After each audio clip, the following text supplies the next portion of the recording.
Qual a origem da família? O que é um casamento monogâmico? O que é ideologia de gênero? Esses e outros assuntos você vê aqui. Vem comigo!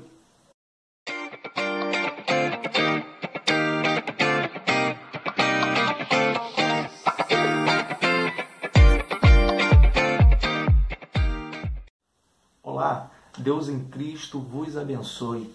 Estamos em mais uma pré-aula da nossa EBD semanal. Vamos para a quarta aula, que tem como título A Mordomia da Família. É o cuidado que tem que ter com a família, não é verdade? E o nosso textuário desta quarta lição está em Josué, capítulo 24, versículo 15. A nossa leitura bíblica em classe está em Josué, capítulo 24, versículo 14 e 15. E também está na carta aos Efésios, no capítulo 5, do 22 ao 25, e no versículo 28. Então nós vamos falar hoje sobre a família, a mordomia da família, o cuidado que a gente tem que ter com a família. Nós estamos aqui no tópico 1. O tópico 1 diz o seguinte: a família no plano de Deus. O que diz o subtópico? O subtópico está dizendo a instituição do casamento. Quando nós falamos de instituir, estamos falando de criar, de formar, de fundar. Então, instituir é isso, é criar, fundar, formar. Presta bem atenção. Se eu instituir algo, pode falhar. Se você instituir algo, pode falhar. Agora, jamais algo instituído ou criado, formado, fundado por Deus vai ter falha. É a mesma coisa que eu disser que Cristo, Deus, está sujeito a falhar. E isso, você sabe que é impossível Deus falhar. Não tem como Deus falhar. Então, quem criou o casamento, quem instituiu o casamento, quem criou, quem fundou, quem formou desde o começo, foi Deus. Foi Ele que instituiu o casamento. Nós vemos isso no livro de Gênesis, no capítulo 2, verso 18 e 24. No 18 está escrito: não é bom que o homem esteja só, far-lhe-ei uma adjuntora. Versículo 24 vai dizer: deixará o homem pai e mãe e unir-se-á a uma mulher. Então, quem instituiu o casamento foi Deus. E quando Deus fala, deixará o homem pai e mãe, Adão não tinha pai e mãe. Eva também não tinha pai e mãe. Então, quando Deus está dizendo deixará o homem pai e mãe, é algo que vem de geração em geração, é algo contínuo, é algo que viria de geração em geração. Abraão casou, Isaac se casou, Jacó se casou. Mas isso daí foi Antigo Testamento. Nós vemos também no Novo Testamento Jesus Cristo sendo convidado para um casamento. Então, o casamento é algo que foi instituído por Deus. Vamos para o subtópico 2? O que diz o subtópico 2? Está dizendo o seguinte: a origem da família. Vamos lá. A origem da família. Como que surgiu a família? Então, na origem da família, você pode levar isso para a sua aula, na escola dominical. Na origem da família, você vai ter Deus, o Éden, Adão e Eva. Deus dando origem à família, Éden, Deus dando casa, Adão e Eva, Deus instituindo ou construindo o casamento. Então, o casamento foi algo dado por Deus. Algo dado por Deus. Desde o começo. Então, quem instituiu o casamento foi Deus. A origem do casamento. Deus. Você leva isso para a sua aula. Deus dando origem ao casamento. Ok? Família é algo tão importante que através de uma família, Deus ele abençoa todas as outras famílias. O que Deus vai dizer para Abraão? Capítulo 12, versículo 3 de Gênesis. Gênesis capítulo 12, versículo 3. O que Deus vai dizer para Abraão? Olha a importância da família. Abraão, eu vou abençoar os que te abençoarem e irei amaldiçoar os que te amaldiçoarem. E em ti, olha, presta bem atenção, e em ti serão benditas todas as famílias da terra. Está vendo como a família é de extrema importância? Então é por isso que você, como mordomo, você tem que ter esse cuidado com a família. Família é algo de Deus, a origem da família vem de Deus. Deus instituiu a família, Deus fundou a família, é algo de Deus. Leve isso para a sua classe, leve isso para a sua classe. Coloque isso no coração dos seus alunos, que família é algo que vem de Deus, é algo muito importante. Vamos para o tópico 2. O tópico 2 está dizendo sobre a mordomia da família. E o subtópico 1 do tópico 2 está dizendo sobre os princípios que regem um casamento cristão. Quais são esses princípios ou essas bases que regem um casamento cristão? O comentarista ele vai deixar 2 princípios que vai servir de base para um casamento cristão. O primeiro princípio, ele veio falar do princípio da monogamia. O que é monogamia?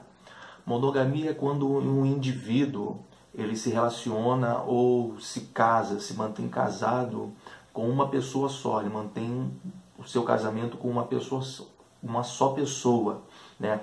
No decorrer da sua vida, enquanto ele estiver casado. Nós estamos falando para crente. Veja bem, nós estamos falando para crente. Então, nós sabemos que pelas leis do Senhor nós temos que manter um casamento até a morte. Nós falamos lá diante do pastor, diante de Deus, que seríamos fiéis até a morte. Então nós estamos falando para crente. Então a monogamia vai dizer do cidadão que se casa e se mantém casado com uma mulher. Esse é o princípio da monogamia. Então monogamia é aquele que se relaciona. Qual é o oposto da monogamia? O oposto da monogamia é a poligamia, que se refere ao cidadão, o homem ou a mulher, que mantém um relacionamento com 2 ou mais pessoas, ou seja, a gente chama de poligamia. Pessoa que se... Em outros países existe pessoas que se casam ao mesmo tempo ali 2, 3 vezes, e é permitida a poligamia, se casar com diversos parceiros. Aqui no Brasil a gente sabe que isso é proibido, a poligamia é proibido. Mas também vamos falar de poligamia da pessoa que está casada e mesmo assim se relaciona com outras pessoas, além de estar casado fora do casamento, se relacionando com outras pessoas. Também nós consideramos como poligamia. Deus, ele desde o princípio, e esse princípio básico que nós estamos falando aqui, o princípio básico, Deus desde o começo ele é a favor da monogamia, de que você tenha um só parceiro, um só cônjuge. Se você casou, se manter casado com um só cônjuge. E Deus, nós vemos isso na palavra do Senhor, que ele é a favor da monogamia desde o princípio, como nós já lemos aqui em Gênesis, no capítulo 2, versículo 18, que Deus diz assim: não é bom que o homem esteja só, far-lhe-ei uma, olha só, far-lhe-ei uma adjuntora. Deus está dizendo, far-lhe-ei uma adjuntora. Deus não está dizendo, far-lhe-ei várias adjuntoras para Adão. Ele está dizendo, far-lhe-ei uma. Olha só o artigo aí, ó. Uma adjuntora. Se Deus fosse a favor da poligamia, ele faria ali umas 2, 3 ervas para Adão se virar ali no Jardim do Éden. Então nós vemos que Deus é a favor da monogamia. Passe isso para os seus alunos em classe. Deus é a favor da monogamia. A poligamia, Deus abomina a poligamia. Agora, uma pergunta. Vocês podem até fazer essa pergunta também até na classe lá. Uma pessoa que se casa por 3 vezes. Se casou, separou, casou de novo, separou, casou de novo, separou. Ou seja, se manteve, casou 3 vezes. Essa pessoa ele está sendo monogâmico? Isso é uma monogamia? Ou isso é uma poligamia parcelada em 3 vezes sem juros? Pode perguntar isso. na sua classe. Pessoa se casou 3 vezes. Isso é monogamia, é uma poligamia, ou é uma poligamia parcelada em 3 vezes sem juros? Deixe isso nos comentários. Você pode deixar nos comentários lá embaixo. Vamos causar. Deixa causar. Coloca lá qual é a sua resposta. O que você acha? A pessoa que se casa diversas vezes, ela está sendo monogâmico? Ou ela está sendo... cumprindo uma poligamia? E a pergunta é essa. Isso aí é monogamia ou é uma poligamia parcelada em 3 vezes sem juro? O cidadão que se casa 3 vezes, a pessoa que se casa 3 vezes. Pode deixar lá nos comentários. Deixa lá embaixo. E vamos que vamos. Vamos para o subtópico 2. O que está dizendo no subtópico 2? O princípio da heterossexualidade. Então nós estamos falando que o comentarista ele colocou aqui 2 princípios básicos para um casamento cristão. 2 princípios de casamento cristão. Então nós já falamos da monogamia, que é um dos princípios para um casamento cristão. E agora ele entra nesse segundo subtópico sobre o princípio da heterossexualidade. O que é heterossexualidade? Um casamento heterossexual, quando se fala de heterossexualidade, é o indivíduo que se relaciona com uma pessoa do sexo oposto. O que isso... Eu vou explicar melhor. Uma pessoa heterossexual é o homem que se relaciona com mulher. Uma mulher heterossexual, uma mulher que se relaciona com homem.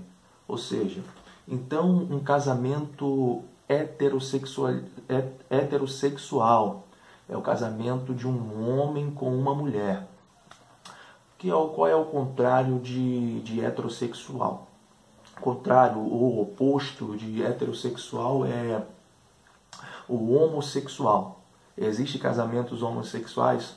Hoje em dia nós vemos muito casamentos homossexuais. Mas nós estamos falando, lembra? Nós estamos falando aqui sobre o casamento, o princípio do casamento cristão. Então nós estamos falando que é o casamento heterossexual. Um casamento homossexual não é um princípio de um casamento cristão. E o que é um casamento homossexual? Disse do casamento homossexual é um indivíduo que se relaciona com parceiros do mesmo sexo. Só isso. É a pessoa que se relaciona com parceiros do mesmo sexo. É a mesma coisa que o homem se relacionar com outro homem e se casar, ou uma mulher se casar com outra mulher e se casar. E nós vemos que isso não é coisa de Deus. Nós vemos pelas Escrituras do Senhor que isso Deus abomina de qualquer jeito. Então, sobre esses princípios básicos que no tópico 2 vem falando sobre o casamento monogâmico e sobre o casamento heterossexual. Então, Deus, nesse segundo princípio do casamento cristão, é o casamento heterossexual. Homem com mulher. Então o princípio do casamento heterossexual é o seguinte: homem mais mulher igual a casamento cristão. Tá aí, tá fechado. Esse é o segundo princípio básico. Primeiro, casamento monogâmico, ou seja, o casamento você casado com uma só mulher e viver só com uma só mulher, você casado com um só homem e viver só com um homem. E o segundo princípio do casamento cristão é o casamento heterossexual. Um homem mais mulher igual a casamento cristão. Fechou o princípio básico. Vamos lá, subtópico 2.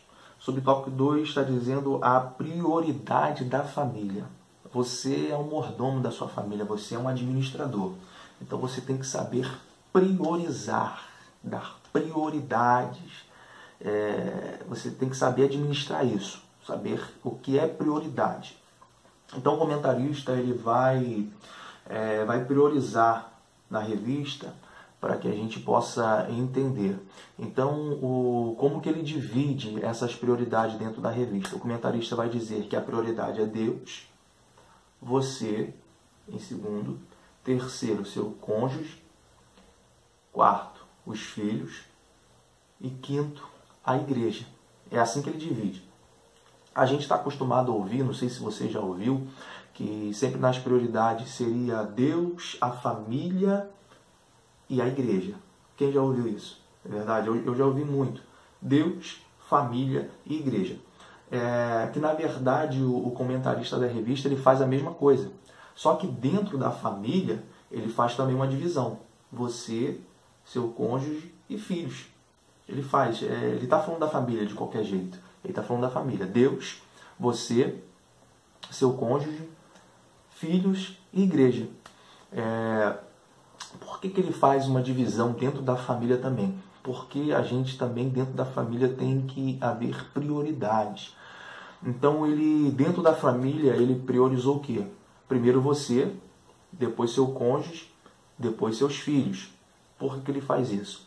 Porque nós sabemos que tem pessoas que têm o cônjuge que não é crente, que não é cristão.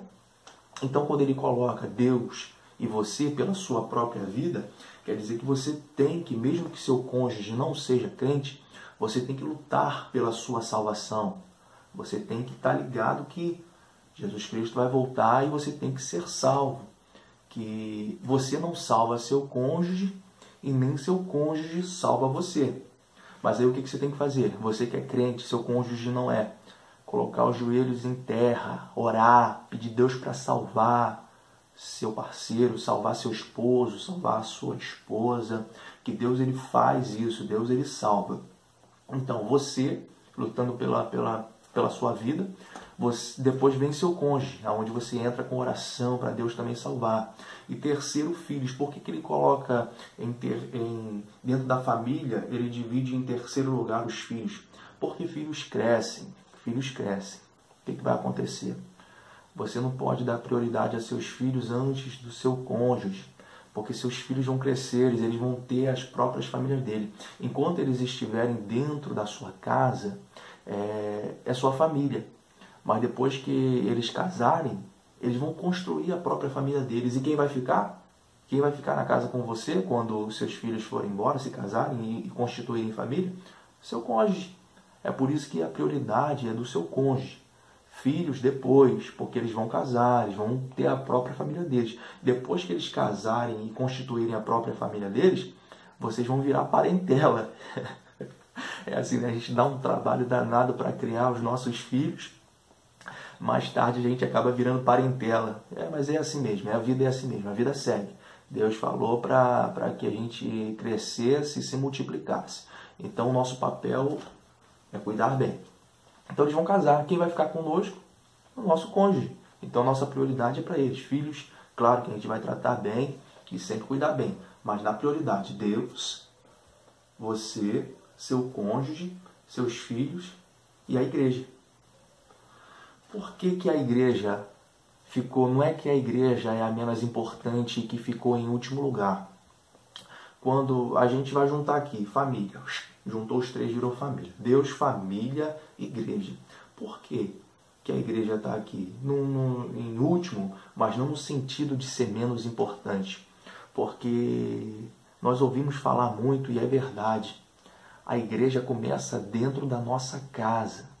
Se a gente não tiver uma família estruturada, uma família alicerçada na presença do Senhor, como que se eu não conseguir governar, se eu não conseguir administrar, se eu não for um bom mordomo da minha casa, da minha família, como que eu vou cuidar da igreja? Como que eu vou cuidar das coisas do Senhor? Então, não é que é menos importante, mas ele quer dizer que Deus, em primeiro lugar, a família, você cuidando bem, tendo uma boa administração da sua família, você também vai cuidar bem da igreja. Vai cuidar bem. Então, mas a prioridade é só a família, que a igreja começa no seu lar, começa na sua casa, começa na sua família. Entendeu? Então ele vem priorizando sobre isso. Vamos lá. Subtópico 3. O relacionamento entre pais e filhos. Nós sabemos que filhos devem ser criados na palavra, na integridade do Senhor, na palavra íntegra do Senhor. É assim que nós temos que criar. E filhos, vou dizer um negócio para vocês aqui e vocês vão saber que é verdade. Filho, quem não sabe, você pode até passar isso para os seus alunos em classe. Filhos, eles não absorvem 100% das coisas que você fala. Eu sou pai, eu sei. Filhos não absorvem 100% do que os pais falam. Eles são mais levados pelo que eles veem, não pelo que eles ouvem, pelo que eles veem. Pode passar isso para os seus alunos em classe. Filho não absorve 100% do que ouve, mas sim ele absorve mais do que ele vê. O que eu quero dizer com isso? Você é um administrador dos seus filhos. Você tem que ter um relacionamento de integridade com os seus filhos. Então, já que ele não absorve 100% do que ouve mais do que vê, você não pode dizer para o seu filho não mentir se você mente. Você não pode dizer para o seu filho ser honesto se você não for honesto. É isso que eu quero dizer. É o exemplo. É o exemplo. Fale sim. Você precisa ensinar para os seus filhos. Eles precisam aprender, você precisa falar. Mas eles são levados mais pelo que eles veem. Pelos que eles veem. Então ele vai seguir o seu exemplo. Ele vai seguir aquilo que você, além daquilo que você fala, ele vai seguir aquilo que você faz. Vê se não é verdade. Qual que é mais fácil? O que os filhos dão mais prioridade? Naquilo que você fala ou naquilo que você traz de exemplo para eles?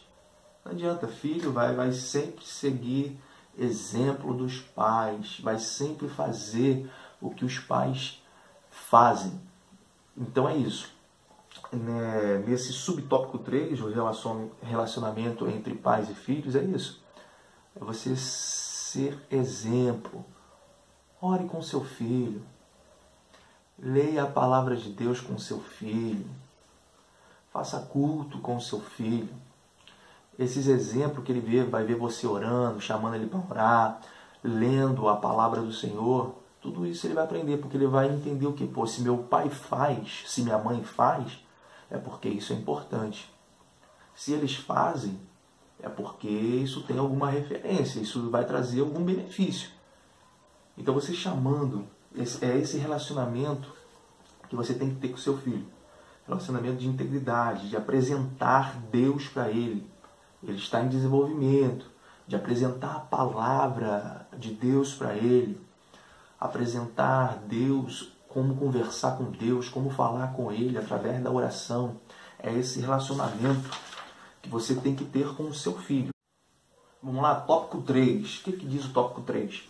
O tópico 3 está dizendo a família cristã sobre ataque. Subtópico 1 desse tópico 3 é o ataque do Estado materialista. Um Estado materialista ou um governo materialista vai estar sempre em ataque com a família cristã. Por quê? Porque a família cristã possui um laço espiritual com Cristo. Então aquilo que é material vai sempre bater de frente com aquilo que é espiritual. Vai sempre existir um choque. Vai sempre bater de frente. A própria palavra de Deus nos ensina isso, que o homem natural, o homem carnal, não discerne as coisas do Espírito de Deus, mas aquele que é espiritual, tudo discerne bem. Então, por isso que há um constante ataque do governo material, ou do governo materialista, com a família cristã, vai estar sempre batendo de frente. Porque a família cristã busca o que é espiritual, busca as coisas que é de Deus. E o governo materialista não, ele só quer o que é material. E nós sabemos que a Bíblia nos fala, a palavra de Deus, que a nossa luta não é contra carne e nem sangue, mas contra as potestades do mal. Ou seja, é o que está, nós temos que estar atento ao que está por trás disso tudo. E o comentarista ele vem dizer estratégias poderosas para vencer essas coisas, para vencer esses ataques materialistas. Como eu disse, com o espiritual. Você vence o que está por trás disso que é espiritual, só com o que é espiritual. Então o comentarista vem deixar estratégias de guerra para poder vencer esses ataques do inimigo. Então a primeira estratégia poderosa que o comentarista nos dá, ele vem dizendo sobre a valorização da palavra de Deus no lar. Valorizar a palavra de Deus. É a primeira estratégia que o comentarista vem nos colocar. Valorizar a palavra de Deus. Lembra que eu falei sobre ler com seus filhos? Leia. É valorizar o que? Colocar isso constantemente dentro da sua casa, porque é através da palavra de Deus que seus filhos vão saber o que é certo e o que é errado. Até mesmo você vai saber o que é certo e o que é errado. Então, a primeira estratégia de guerra. Porque quando a gente fala de ataque, nós pensamos logo em quê? Em defesa. Então, seria uma defesa com um ataque, né? O ataque vindo, a gente se defende atacando, mas espiritualmente falando. Então, a primeira estratégia é a valorização da palavra de Deus. Segunda é o culto doméstico. Eu lembro quando eu era mais novo, minha mãe sempre fazia culto doméstico conosco e chamava a gente para orar, para ler a palavra do Senhor. Nós cantávamos indo, orávamos. Eu lembro disso. Tá vendo? Uma coisa que minha mãe fazia comigo lá atrás, quando eu era criança, eu lembro até hoje. Então, o que você faz com seus filhos hoje, valorizando a palavra, culto doméstico, quando eles crescerem, eles vão lembrar disso, do que fazia, e vão fazer com os filhos dele também, vão fazer com a família também. Então, é uma arma estratégica para vencer as artimanhas do inimigo, que está sempre na mente dos filhos. Eu lembro até hoje. E eu leio com meu filho, eu oro com meu filho, às vezes eu estou orando aqui, ele vem, ora junto comigo, e eu vou, ele começar ele já começar a entender, eu vou começar a ler para ele. Quando ele começar a ler, vamos ler junto também, para que ele venha saber o que é certo ou errado lá na frente. Fazer culto doméstico também nós vamos fazer em nome de Jesus. Então, a primeira estratégia é valorização da palavra do Senhor. Segunda, culto doméstico. Terceira, leitura de bons livros cristãos. Procura pastores, livros de pastores que vocês conheçam a índole, a integridade, essas pessoas cristãs, para saber o que realmente eles estão escrevendo é pautado na palavra do Senhor, para passar para os teus filhos. Quarto, ficar em constante vigilância. A palavra de Deus diz que nós viemos vigiar e orar. Então a gente vai ler a palavra do Senhor, fazer culto doméstico, bons livros cristãos. Vigilância é de importância grandiosíssima, para que a gente venha ficar vigilante, porque não adianta nada a gente tá lá fazendo culto doméstico, lendo Bíblia, a palavra do Senhor, lendo os bons livros e não vigiar nada. Temos que vigiar. Quinta estratégia que ele vem nos deixar, a prática da oração. Sabemos que nós temos que orar também, falar com Deus. Quando nós oramos, nós mantemos um contato íntimo com o Pai. Então são essas estratégias. Leva para a sua sala, leva para os seus alunos todas essas estratégias, que é para vencer os ataques do governo materialista ou do Estado materialista. Vamos para o subtópico 2, que vem dizendo o ataque da famigerada ideologia de gênero. O ataque da famigerada. O que é a famigerada? A famigerada é famosa. Será a celebridade. A famosa ideologia de gênero. O que é a ideologia de gênero? A ideologia de gênero vai dizer que a criança, quando nasce, ela não nasce nem menino e nem menina. De acordo com o que ela vai crescendo, ela escolhe o que ela vai querer da vida dela. Se ela vai querer ser homem ou se ela vai querer ser mulher. É isso que a ideologia de gênero vem tentar colocar na nossa mente, vem tentar implantar dentro da nossa família. Nós temos a família cristã, querendo implantar isso dentro da nossa família, que o nosso filho que nasceu menino, ele não nasceu menino. Quando ele crescer, ele escolhe o que ele quer ser, se ele quer ser homem, se ele quer ser mulher. Você acha que Deus está a favor disso? Você acha que Deus está a favor disso? Pergunte isso para os seus alunos dentro de classe. Você acha que Deus é a favor disso? De que a pessoa escolha? Tem condições? Não sei que meu filho é, não. Ele que vai decidir lá na frente que ele vai ser. Não existe isso. Seu filho nasceu homem, ele é homem. Sua filha nasceu mulher, ela é mulher. Não existe isso de escolha. É a mesma coisa que eu estivesse falando que eu vou no shopping e lá eu escolho entre uma blusa azul e uma blusa vermelha. É como se eu estivesse escolhendo entre qual faculdade que eu vou fazer. Não sei se eu vou fazer engenharia, ou não sei se eu vou fazer medicina. Cara, isso é escolha. Agora, se eu vou ser homem, vou ser mulher, não há escolha. Porque não se escolhe aquilo que foi determinado por Deus. Eu falei devagar, para que você venha anotar aí e levar para sua sala. Não existe escolha para aquilo que já foi determinado por Deus. Se Deus determinou que você é homem, seja homem. Se Deus determinou que você é mulher, seja mulher. Vamos lá, subtópico 3. Subtópico 3 está dizendo um ataque a Deus e à ciência. Um ataque a Deus e à ciência. Quando nós falamos que o homem não nasce homem, nem a mulher nasce mulher, a questão de escolha dela,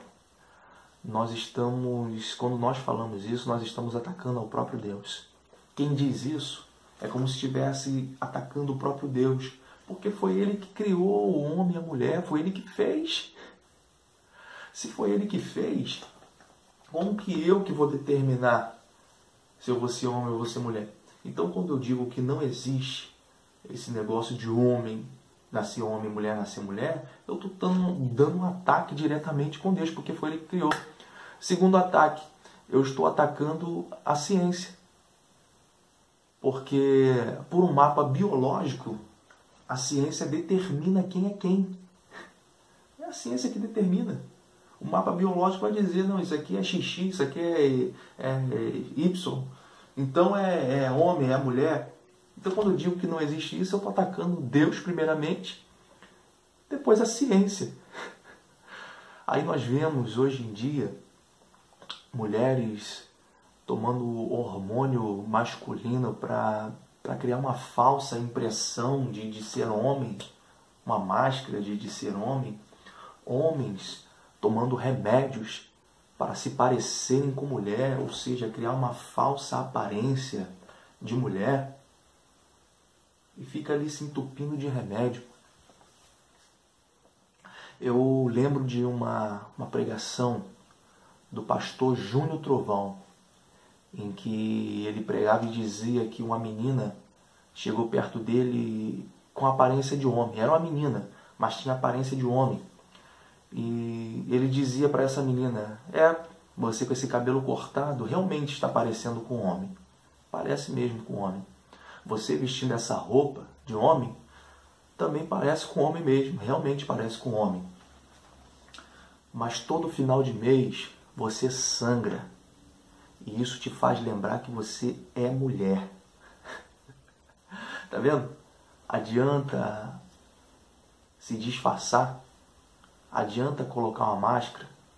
Adianta se entupir de remédios. Adianta se entupir de hormônios para ter uma falsa aparência. A sua natureza diz quem é você. O que você é por dentro. Como que você vai mudar? Como que você vai mudar a sua genética?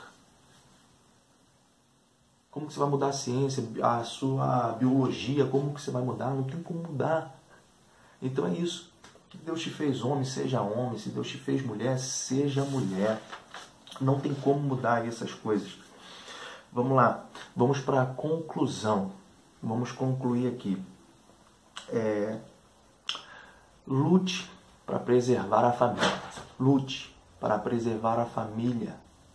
que ela seja íntegra, que a sua família seja cristã, como escreveu Josué, como Josué disse.